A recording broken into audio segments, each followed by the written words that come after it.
And I think a lot of things we started out thinking at the beginning of the day were very naive, and I think by the end of the day we're in a situation we are going to have to take a good, cold, fresh look at virtually everything we do overseas and who we are and how we go about our business as the world's leading democracy.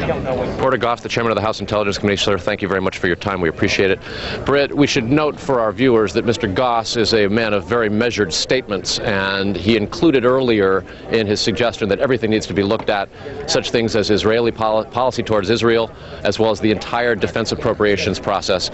In essence, everything he said is different than the way it was before this day began. Britt? Indeed, Carl, thank you very much. I think all of us have had the thought as we have watched these events unfold today that nothing would ever quite be the same in the United States, militarily, politically, and perhaps in terms of our freedom of movement. Jim Angle, you heard what Porter Goss had to say. One can imagine that there will be, perhaps tonight, forthcoming from the President, proposals for new and further more intense intelligence operations. I'm sure there will be, and there will be plenty of criticisms of the intelligence community. But we have to remember, Britt, it is almost impossible to know about all of these things. Earlier tonight, the Defense Secretary said terrorists can attack any time in any place with any technique, and it just isn't possible to protect against that. I think what Representative Goss was saying is, yes, you can follow this. The intelligence community was aware of the general threat. They didn't know about this specific threat. We know what a risk this is. There are a lot of resources being put on this, but you simply cannot say the intelligence community must be held responsible for not knowing every single terrorist act. One senses, Fred, though, in political terms, that this is not a good time to be a senior official at U.S. intelligence agency, any of the U.S. intelligence agencies, wouldn't you imagine? No, no, it's not a good time. Certainly there'll be congressional hearings and there'll be a lot of second-guessing and so on. But, Britt, one of the problems is that the intelligence agencies are hamstrung to a certain extent in going about their business. They can't pretend to be journalists, and they can't hire actual terrorists themselves as sources, who are the people who really know what's going to happen. These are all things there's going to be much talk about in the days ahead. We're going to interrupt our coverage from here and go back to New York, where there will be coming up just at the top of the hour in just a few seconds a special edition of the O'Reilly Factor with Bill O'Reilly, who will continue our coverage. And that concludes our end of it here from Washington. Now to Bill O'Reilly.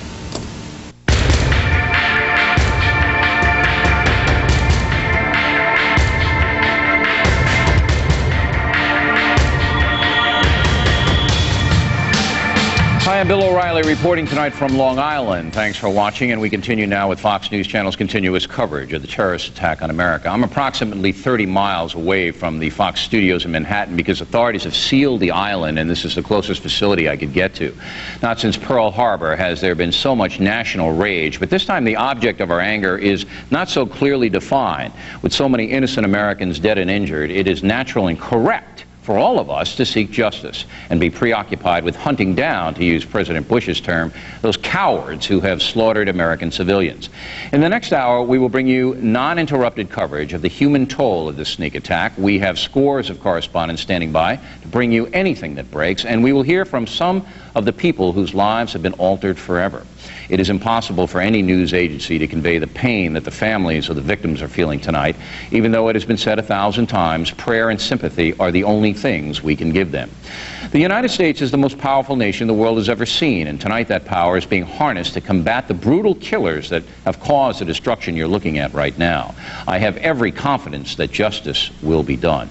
Moments after the first hijacked plane crashed into the World Trade Center, shortly before 9 in the morning Eastern Time, we dispatched O'Reilly Factor producer Dan Cohen to the scene. Dan is an emergency medical technician as well as a journalist and quickly found himself in the middle of hell. Dan Cohen joins us now from our New York studio. Dan, what was the one image that stays with you above all others? Well, the one image would have to be that whole tower coming down. When the first tower came down, we were directly underneath it, and I heard what I thought was another jet coming. I thought it was going to hit the plane, and turned out that it was actually the building. I looked up, and it was like the pictures you see of buildings being imploded just in slow motion coming right down toward us. We ran as fast as we could, 2 or 3 blocks, and luckily made it out past the debris. We got hit by a big cloud of white smoke. But all right, and later on you went back, and you were in the middle of the dead and dying, correct? Yeah. We pretty much immediately, as soon as we ran from that first tower collapsing, the smoke started to settle a little bit, and we could hear that there were still people back in the smoke cloud. So myself and a bunch of firemen and some other EMTs ran back in, not too far, but just into the smoke to where the people were, and started pulling people out.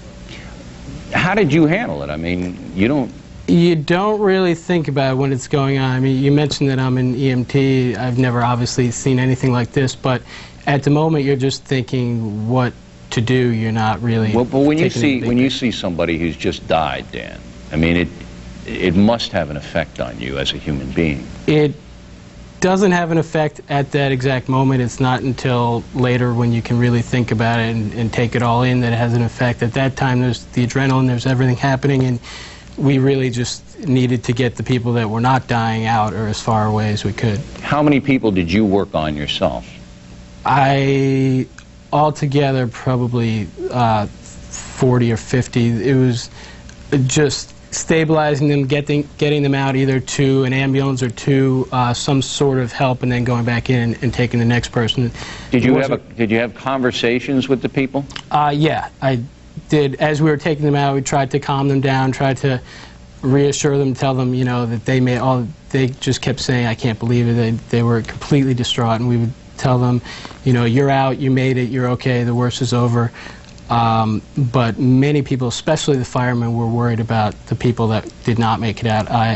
One of the firemen that I took out, I said, "How many firemen are in there?" And he said, "Thousands." And I said, "No, I mean, how many firemen are in the building?" And he said, "Thousands." And he started crying.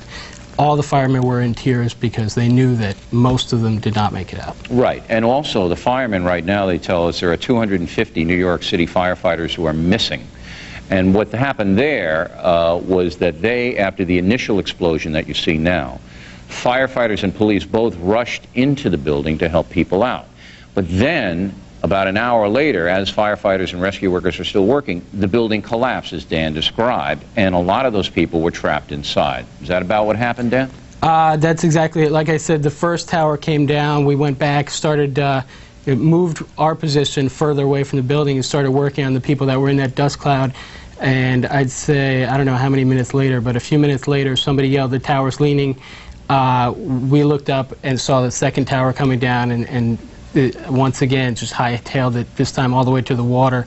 But like you said, in between those times, there were a lot of people rushing in, a lot of firemen going in, and there were firemen even up on the higher levels of the building trying to rescue. So firemen had gone up to try to rescue people, yeah. And one of the most horrific images that we all as Americans have seen today were people hanging out of windows 100 stories high. You could see smoke and flames behind them. They were trapped, looking down to see if there was anybody to help them. Of course, there wasn't. And I understand some of those people actually jumped out of the windows. Right. When I first arrived on the scene, and I was split up into a unit with the New York City Fire Department, they, I believe, were going to have us start going to get some of the people that were jumping. When I got there was people, I'd say about 10 people jumping from the top of the building out. And of course they were killed instantly because there was really nowhere for them to jump to except for concrete. They were jumping from levels that were so high there's no way they would. Right, and there's just no way authorities could have gotten them, but it was either that or I guess another form of death. That's what stayed with me, Dan. We're seeing it now on the screen, these poor, poor people.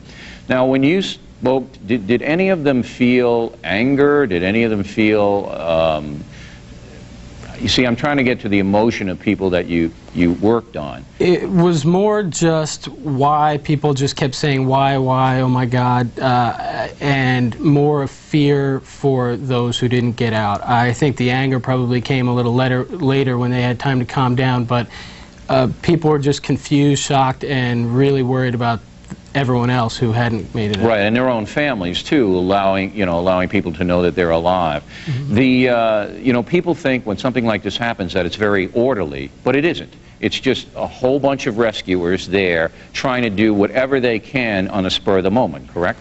It was, when I first got there, it was actually quite orderly. I was very impressed. They instantly set up command posts. Like I said, they put me on what they called a fast team with 2 other EMTs from New York City Fire Department.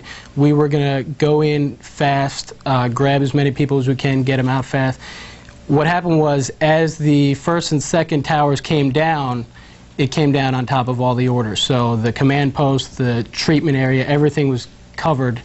And from that point on, it was pretty much chaos. Did you see anybody get buried by debris when it came down? They couldn't get away? Well, I didn't see them get buried because we were running as fast as we could, but I know that a lot of people did not make it. We started and the reason that you ran group. again was that you heard a noise and looked up and saw. The first time I heard what sounded like, I thought it was another airline. It sounded like a jet about to land basically on our heads. It turned out it was the building coming down.